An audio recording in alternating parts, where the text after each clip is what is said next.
बहुत दिनों बाद मैं अपने सेल्फी वीडियो हम बोलेगा तो बोलोगे कि बोलता है कि ज़रिए आप लोगों के समक्ष फिर से उपस्थित हूँ। आप लोगों के साथ अपनी कुछ बातें शेयर करने के लिए, कुछ गलत फहमियाँ, कुछ गलत धारणाएं, कुछ बातें, कुछ कन्फ्यूजन दूर करने के लिए।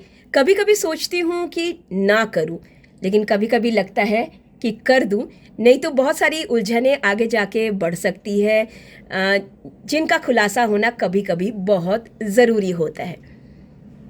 हम जैसे मध्यवर्गीय परिवार के लोग, जैसे मैं और मेरे husband Sudeep D Mukherjee, technician हैं, वो डायरेक्टर हैं, राइटर हैं, म्यूज़िक डायरेक्टर हैं, गीतकार हैं, एडिटिंग भी कर लेते हैं, उन्होंने कोरियोग्राफी भी की है, तो लिखते भी हैं, डायलॉग्स भी लिखते हैं, ऊपर से बंगाली हैं, तो बहुत सारी बातें आ जाती है। लेकिन लोग जानते नहीं कि हम लोग प्रवासी बंगाली हैं, मतलब हम लोग बिहार, यूपी और मध्य प्रदेश से हैं। तो हम जैसे मध्यवर्गीय परिवार के से आए हुए लोग जो फिल्म इंडस्ट्री में अपने शर्त पर इतने सालों से टिके हैं, और जब हम जैसे लोग हिंदी फिल्मों का निर्माण शुरू करते हैं, तो बहुत सारी बातें, बहुत सारी कन्फ्यूजन, बहुत सारी उत्सुकता लोगों के मन में रहती है। तो जब हमने अपना फिल्म की शुरुआत की, तो हमने अपने में ही अपनी कंपनी की जो स्ट्रैटेजी हमने बनाई थी कि हम चट्टान को 2 भाग में लेकर आएंगे, चट्टान और चट्टान टू रिवाइव। तो ये बात बहुत लोगों को पता नहीं था, हमारे टीम के लोगों को भी पता नहीं था। तो वो हमारी स्ट्रैटेजी है, बहुत ही सीक्रेट मतलब प्लानिंग, जिसके तहत हमने काम की शुरुआत की, और वो भी अपने टर्म्स एंड कंडीशन पर, वो भी एक स्वतंत्र निर्माता के तौर पर, स्वतंत्र प्रोड्यूसर के तौर पर, बहुत सारी मुश्किलों को लेकर, बहुत सारी चीज़ों को लेकर, बहुत सारी सोच को लेकर, क्योंकि हम मार्केट से इन्वेस्टमेंट नहीं लेना चाहते थे। मार्केट से जब आप इन्वेस्टमेंट लेते हो तो बहुत सारी बातें, बहुत सारी टर्म्स एंड कंडीशंस आ जाती है, जो हम जैसे लोग, खासकर हम दोनों, तो उन शर्तों को पूरा नहीं कर सकते थे।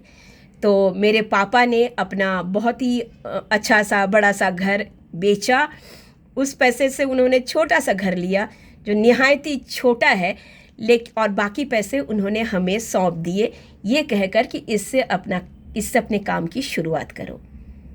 तो अब पापा को क्या बोलूं, जिन्होंने हम पे इतना भरोसा करके हमें पैसे दे दिए। हमने शुरुआत की, फिर धीरे धीरे इसके साथ हमारे कुछ मित्र, हमारे कुछ रिश्तेदार, हमारे कुछ शुभचिंतक जुड़ते गए। और एक ख़ास बात, इस फिल्म में जितने भी इन्वेस्टमेंट है, वो सारे के सारे लोग राष्ट्रवादी लोग हैं। चट्टान और चट्टान 2 के ऊपर महाकाल और महादेव का बहुत असीम कृपा है।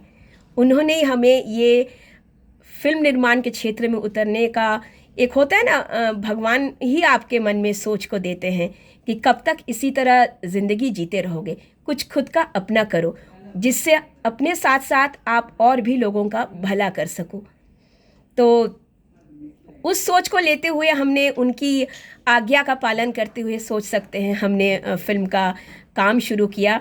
और इस फिल्म में आप लोगों को बाद में पता चलेगा कि बनारस का बहुत बड़ा योगदान है, वो मैं अभी नहीं बताऊंगी। बनारस शहर का एक बहुत बड़ा योगदान है, तो वो अभी नहीं बताऊंगी, वो बाद में आप लोगों को पता चल ही जाएगा। तो फिल्म का काम शुरू किया, बहुत सारे उलझनों के साथ गुजरते हुए साल दर साल हम निकालते गए। बीच में बहुत सारी प्रॉब्लम्स आई, बहुत सारी प्रॉब्लम्स का सामना करते हुए, मुश्किलों का सामना करते हुए, तकलीफ़ों का सामना करते हुए हम निरंतर आगे बढ़ते रहे। हमने काम को ख़त्म किया। अब सिर्फ चट्टान 2 का 80% शूटिंग होने के बाद सिर्फ 20% काम बाकी है। मतलब चट्टान 2 के गाने और चट्टान 2 का क्लाइमेक्स सीन बैलेंस है, जो हम पापा का, अभी उनके डायबिटिक अल्सर, फुट अल्सर का 2 ऑपरेशन और बैलेंस है। एक उनका जो होगा, उनका स्किन ग्राफ्टिंग का ऑपरेशन है, वो ख़त्म हो जाएगा। उसके बाद हम गानों के साथ क्लाइमेक्स की काम ख़त्म करके चट्टान 2 का काम भी ख़त्म कर लेंगे। चट्टान 1 तैयार है रिलीज़ के लिए। उसको हमने 4 दक्षिण भारतीय भाषाओं में, मतलब साउथ इंडियन लैंग्वेजेस में भी उसको डब किया है। अब कल की ही बात है, मुझे किसी ने कहा कि रजनी का फिल्म को जैसे तैसे करके 15-20 थिएटर में लगा के रिलीज़ कर दो ना, प्रोड्यूसर का कुछ तो आ जाएगा। मैंने उनसे कहा कि भैया दादा, फिल्म तो मेरी है ना, मैं ही निर्माता हूँ, तो आप कैसी बातें कर रहे हैं? ऐसे जैसे तैसे करके काम को निपटा ले, ऐसा थोड़ी ना होता है। फिल्म हमने बनाया है क्यों? कि फिल्म अच्छी तरह से चले, दर्शकों तक पहुँचे, उससे एक अच्छा मैसेज सबको मिले, एक सीख मिले, लोगों को अच्छा लगे, और मेरे जैसे स्वतंत्र निर्माता, इंडिपेंडेंट प्रोड्यूसर खड़ा हो। तो अब क्या है, देखिए, हमारे जैसे लोग अगर खड़े होंगे तो हम अपने जैसे लोगों को ही काम देंगे जो हमारी तरह टैलेंटेड है लेकिन वंचित है, काबिल है लेकिन वंचित है। ऐसे लोगों को ही हम अपनी टीम में शामिल करके काम कर रहे हैं, आगे भी करेंगे। और उसके साथ हमारे साथ कुछ मार्केट के भी आर्टिस्ट जुड़े हैं जो बहुत ही अच्छे स्वभाव के हैं, हमें हमेशा सहयोग देते हैं, हमें बढ़ावा देते हैं, हमें हमेशा फ़ोन करके बोलते हैं कि ये करो, ऐसे करो, हम हमेशा आपके साथ हैं। तो ये हमारा भाग्य है, ये हमारा नसीब है, कह सकते हैं। तो इस तरह से हम आगे बढ़ रहे हैं। और भी कुछ बातें आई बीच में, जैसे कुछ बड़े लोगों ने हमसे कहा कि आप फिल्म को सेंसर मत कराइए, फिल्म को आप हमें दे दीजिए, फिल्म को हम अपने हिसाब से सेंसर करेंगे, उसमें आप लोगों का कोई नाम नहीं आएगा। ये तो नहीं हो सकता ना, ये तो संभव नहीं है। हाँ, वो हमें दुगना पैसा ऑफर कर रहे थे, जो हमारा खर्चा हुआ उससे दुगना। तो मेरे जगह कोई और होता तो पल्ले झाड़ लेता, क्योंकि बहुत कुछ सुनना पड़ता है इन दौरान। कुछ लोगों, कुछ इन्वेस्टर्स या कुछ शुभचिंतकों के मन में बहुत सारी गलत धारणाएं हो गई है कि शायद हमारा जो इन्वेस्टमेंट है वो हमें मिलेगा नहीं। ऐसा हो जाता है, क्योंकि उनके भी कान भरने वाले बहुत सारे लोग हैं जो उनको गलत सलत बोलते हैं। क्योंकि ज़्यादातर हमारे इन्वेस्टर्स कौन है लोगों को पता नहीं, बट कुछ का है, ओपन है वो, तो उनका कान लोग भर देते, तो वो गलत फहमियों का शिकार हो जाते हैं। लेकिन मैं उनसे इतना कहना चाहती हूँ कि जब आपने हम पर भरोसा करके हमें मदद की है, तो आपका जो लागत है, आपकी जो इन्वेस्टमेंट है, आपको ज़रूर मिलेगी। आप भरोसा रखिए। जब इतने साल आपने भरोसा रखा तो और कुछ महीनों की बात है। तो मैं ये कहना चाह रही थी कि मेरे जैसे स्वतंत्र निर्माता, अगर हम थोड़ा बहुत भी फिल्म से कमा ले, हम आगे 10 काम और कर सकते हैं। सालाना 4 से 6 फिल्म तो हम बना ही सकते हैं। और 4 से 6 फिल्म अगर हम बनाने लगेंगे अच्छे, मतलब मीडियम बजट में, बहुत ज़्यादा बजट लेके काम मुझे करना नहीं है, ताम झाम वाला काम नहीं करना है। सीधा सिंपल ज़मीन से जुड़ी हुई कहानी लेके, एक्शन, सोशल, अच्छे गानों के साथ स्टोरी लेकर, रीमेक स्टोरी हम नहीं करते, क्योंकि हमारे पास ऑलरेडी इतने सालों में मैंने और सुदीप ने मिलकर 75 स्क्रिप्टों को रेडी किया है। 75 स्क्रिप्ट हमारे पास रेडी है, इसलिए हम बाहर से लेकर काम नहीं करते राइटर का, क्योंकि बहुत सारी चीज़ें ना काम के दौरान बदलना पड़ता है, जो मैं और सुदीप डिसाइड करते हैं कि इसको ऐसे बदल देंगे, तो वो हम तभी डिसाइड कर पाते हैं क्योंकि कलम हम दोनों के हाथ में होता है। तो यही बातें हैं।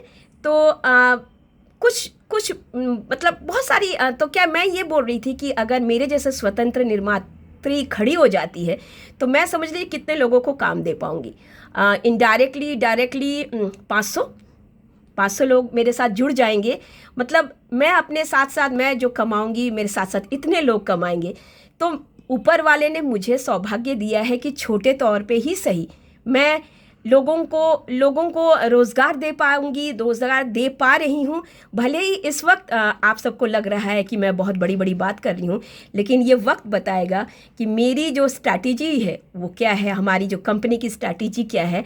कि जो आम घरों के लोग हैं, जो काबिल होते हैं, जो लायक होते हैं, जो टैलेंटेड होते हैं, उनको हमेशा बड़े जगह पर काम नहीं मिलता है।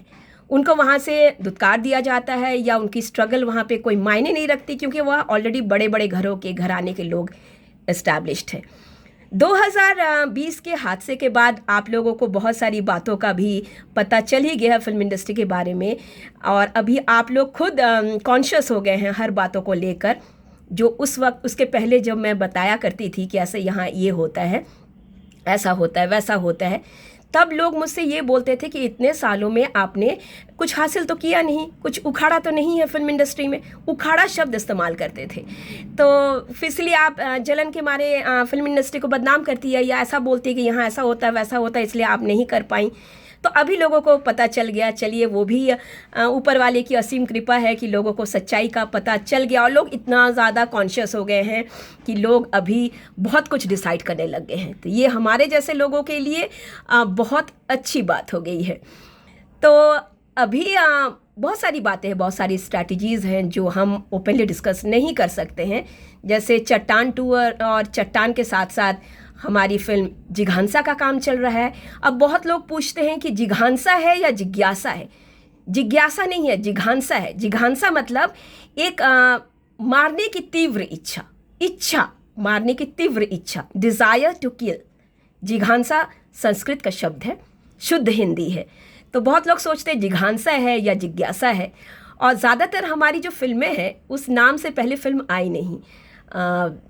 फिल्म हम वैसे ही सोचते हैं, जिघांसा हो गया, चक्रांत है, अंतराल है, अग्नियुद्ध है, अग्निशिखा है, साथ में और सारी फिल्मों का काम चल रहा है। बहुत सारी स्ट्रैटेजीज़ है जो हम डिस्कस नहीं कर पाते हैं।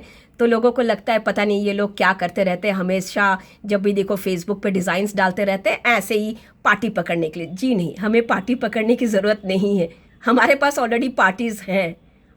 हाँ, मुझसे कुछ प्रोड्यूसर्स ने मेरे फाइनेंसर्स के नंबर मांगे थे कि आप अपने फाइनेंसर्स को बोल सकते हैं कि हमें भी फाइनेंस करें। भाई मैं कैसे बोलूँ, वो तो हमें आगे देखना चाहते हैं, बढ़ना, कि हम आगे बढ़ें, कुछ करें हासिल, इसलिए वो हमारे साथ दे रहे हैं। वो बाहर फाइनेंस नहीं करते, वो टिपिकल फिल्मी फाइनेंसर नहीं है। वो ये सोच के फाइनेंस कर रहे हैं कि चलो इनका अच्छा हो जाए तो साथ साथ हमारा भी अच्छा हो जाएगा और लोगों का भी अच्छा हो जाएगा। तो बात यही है, और बहुत सारी बातें हैं। मैं ये बता दूं कि चट्टान भैया पूरी तरह कंप्लीट है। आप लोगों को जो लगता है ना कुछ लोगों को कि कंप्लीट नहीं हुई, कंप्लीट है। चट्टान कंप्लीट है, 4 साउथ इंडियन लैंग्वेजेस में डब भी हो चुकी है। एक साथ भव्य तरीके से इसको रिलीज़ करेंगे जितना हमसे संभव हो पाएगा। उसके बाद चट्टान 2, उसके बाद एक के बाद जब फिल्में आएंगी तो आपको लगेगा वाह, इतनी सारी फिल्में थी, हमें तो कुछ पता ही नहीं चला। सब कुछ बातें तो बता नहीं सकते ना। हाँ, और जो लोगों को गलत धारणाएं हैं ना कि ये लोग ऐसे करते हैं, वो लोग ऐसे करते हैं, ये लोग ऐसे करके कर रहे हैं, ये कर रहे हैं, वो सब धारणाएं ना अपने बक्से में ही रखिएगा। क्योंकि क्या है मालूम है, जो लोग कुछ करते नहीं है ना वही बैठे बैठे दूसरों की आलोचना करते हैं। जो करते हैं उनको तो फुर्सत ही नहीं होती।